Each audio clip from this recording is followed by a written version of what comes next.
So my final question to you is what policy changes or incentives would most accelerate wastewater circularity adoption across the desert regions, whether it's the UAE, Saudi Arabia, Oman, any of these places in the Middle East?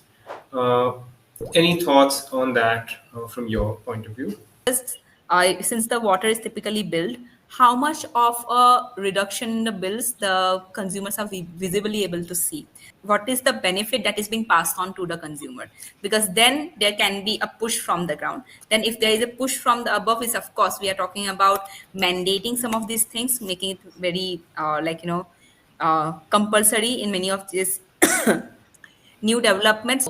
Uh, the awareness on the part of and the market demand has to be eventually that okay, why do I need to pay maybe slightly more? If the builder is is taking the initiative to invest on circular water systems, or the facility management is using systems to implement circular water system, what is the benefit that the consumer will get? And if the consumer has to pay slightly higher for that, what is the eventual trade-off that they are dealing with?